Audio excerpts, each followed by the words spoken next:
झारखंड में human trafficking और child trafficking का एक बड़ा गैंग, ऑर्गेनाइज्ड गैंग काम कर रहा है।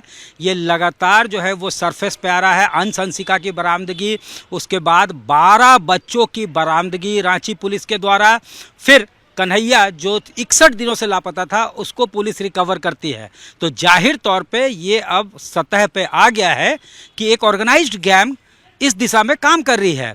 इस वक्त हमारे साथ बाल संरक्षण आयोग के सदस्य उज्जवल प्रकाश तिवारी, इनसे सीधे बातचीत करते हैं कि अगर ये सिंडिकेट काम कर रहा था तो क्या आप लोगों को इल्म नहीं था, आप लोगों को पता नहीं था कि इस तरह का कोई सिंडिकेट है जो यहाँ के लोगों को, यहाँ के बच्चों को एक्सप्लॉइट कर रहा है, उनका इलीगल ट्रैफिकिंग हो रहा है?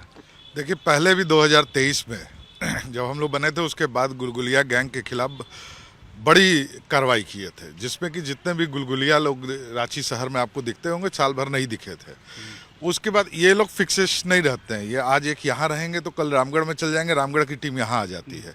इन लोग का मूवमेंट ऐसा होता है और ये लोग काफ़ी ट्रेंड टाइप के लगते नहीं हैं मगर होते हैं। जैसे कि आप देखे होंगे अंश अंशिका के केस में, जिस घर में वो रह रहे थे उस घर की क्या कहते हैं मालकिन बोली कि मम्मी पापा कह रहे थे। कुछ घंटे ही उनके साथ रहा होगा, या तो पहले से उसको देख रहा होगा या मिल रहा होगा, यही दो केसेस हो सकते हैं। तो उन लोग ट्रेंड होते हैं और ये हमने पहले दिन ही कहा था। नहीं, आप लोगों के पास इनपुट रहता है कि हाँ यहाँ झारखंड में ये सब चल रहा है? हम लोग के पास इनपुट भी था और इस पर कार्रवाई भी चल रही थी। आप देख रहे होंगे हम लोग जब क्या कहते हैं 23 और 24 ईयर में हम लोग 800 के प्लस बच्चे रिकवर किए थे। बट हम लोग पब्लिकली नहीं करते हैं क्योंकि बच्चे हैं, मान लीजिए फ्यूचर है, उनके साथ बहुत सारा प्रावधान भी होता है कि नहीं करना। तो रिकवर तो हो ही रहा था धीरे धीरे, और एनसीसीआर का आप डेटा भी देखिएगा तो रिकवर रेट बढ़ रहा था। बच्चे जो गायब हो रहे थे हर साल, उस हिसाब से बच्चे गायब का रेशियो भी कम हो रहा था और रिकवरी रेट भी बढ़ रहा था। तो इस पर कार्रवाई तो चल रही थी, मगर अंश और अंशिका के मुद्दे पे मैंने पहले दिन ही कहा था मीडिया में कि एक बड़ी सिंडिकेट है, आप वेट करें, इसका जब पूरा खुलासा होगा तो जाके ये बड़े नंबर ऑफ बच्चे रिकवर्ड होंगे और इनके सिंडिकेट के लोग भी होंगे। इनका टारगेट कौन रहता? गरीब इनोसेंट बच्चे या ऐसा परिवार जो बिल्कुल लोअर या मीडियम से सोशियो इकोनॉमिक बैकग्राउंड से आता है? देखिए, लोअर इनके 90% टारगेट होते हैं, बाकी इनको जो भी पड़ जाए। इनका एज ग्रुप का अलग डिफरेंसेस होता है। 5 साल के नीचे कुछ अलग टारगेट होते हैं बच्चों का, 5 से 10 साल के बच्चों का कुछ अलग टारगेट ये रखते हैं, और 10 से 15 के अलग रखते हैं। तो उस हिसाब से ये अपना टारगेट बना लेते हैं। जैसे कि मीडिया के थ्रू ही पता चला कि इनको 5 लाख रुपये गछा गया था और 1 लाख रुपये शायद एडवांस भी मिला था। तो इनका एकदम फिक्स रहता है, ये ट्रेंड रहता है। क्या ऑर्गन बेच देते हैं?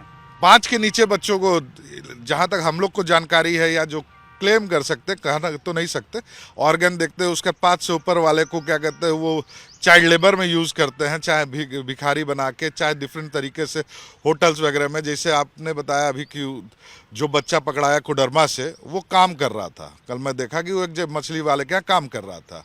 तो उसी तरह वो टारगेट करते हैं। और बहुत सारे बच्चे ऐसे भी गायब होते हैं ना, जिसे माँ बाप से नाराज़ हो जाते हैं, गुस्से, माँ बाप डांट दिया, कोई चीज़ मांगा माँ बाप नहीं डांट दिया, किसी भी रीज़न से, या तो उनकी यथाशक्ति वैसी नहीं है या वो बिगाड़ना नहीं चाहते हैं, तो उस हिसाब से डांट देते, तो बच्चे चल जाते हैं तो फिर कम बैक नहीं कर पाते हैं, या तो रास्ता की जानकारी या तो गलत हाथ में पड़ना। तो आज के समय ये जरूरी है। गरीबी वगैरह रूट कॉज है इसका? नहीं, गरीबी हम नहीं कहेंगे। गरीबी इसलिए नहीं कहेंगे, झारखंड जैसे स्टेट को हम बता रहे हैं। नहीं, झारखंड नहीं, ये आपका बिहार, झारखंड, उड़ीसा, छत्तीसगढ़, ये स्टेट्स में कॉमन है। क्योंकि यहाँ के लोग जो भी है, चाहे हम हो, आप हो, जो भी ये बच्चे हों, यहाँ के लोग मेहनती बहुत होते हैं और काम करने की क्षमता बहुत होती है। ये टारगेट का मेन रीज़न होता है।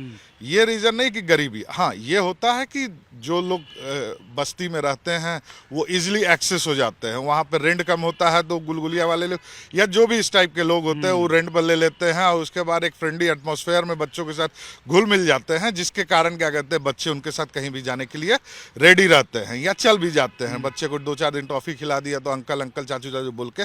और इसके पीछे रीज़न भी है कि परिवार जो हो गया है ना, वो सिंगल हो गया है। पहले क्या था, चाचा चाची लोग रहते थे तो बच्चे घर ही में सारे रिश्ते पा जाते थे। अब क्या है कि माँ बाप से डांट हुआ तो बच्चे पड़ोसी के यहाँ भाग जाते हैं। जैसे अभी बोकारो का भी आपको खबर मिला होगा कि एक बच्चे बाइक मांगा पापा से, तो बाइक नहीं दिया, तो वो जाके स्कूल के छत पे छिप गया। जब शाम में पता चला बच्चे को कि पुलिस वगैरह एक्टिविटी स्टार्ट हो गया, लोग भीड़ जुटने लगा, तो 2:30 बजे रात में घर आ गया। तो बच्चा से जब पूछा गया तो बच्चे ने खुद बताया कि मैं स्कूल के पीछे छत पे था। तो बहुत सारे रीजन होते हैं। पहले क्या था, जॉइंट फैमिली के कारण एक दूसरे से शिकायत मैनेज होता था, तो अब वो नहीं किस होता। तरह का कैंपेन चला रहा था कि ये जो इस तरह का सिंडिकेट है, गैंग है, उस पर काबू पाया जा सके या उनके ऊपर जो है एक्शन हो सके? देखिए, अभी तो ये कार्रवाई चलते रहेगा। मेरी बात प्रशासन, जिला प्रशासन से भी हुई है। अभी ये कार्रवाई चलते रहेगा और अभी आपको विश्वास दिलाते हैं, इनके जितने भी चेन है, हम लोग का टारगेट या जिला प्रशासन का यही टारगेट है कि ये चेन को पूरा अंतिम पड़ाव तक हम लोग पहुंच जाए। उसके बाद हम लोग 10 SOP भी बना रहे हैं, हम सभी सदस्यगण बैठ के, कि क्या कारण है। सबसे मेजर कारण हम लोग को जो लगता है वो है पेरेंट्स और बच्चों के बीच में कम्युनिकेशन गैप। वो स्कूल के लिए सबसे पहले।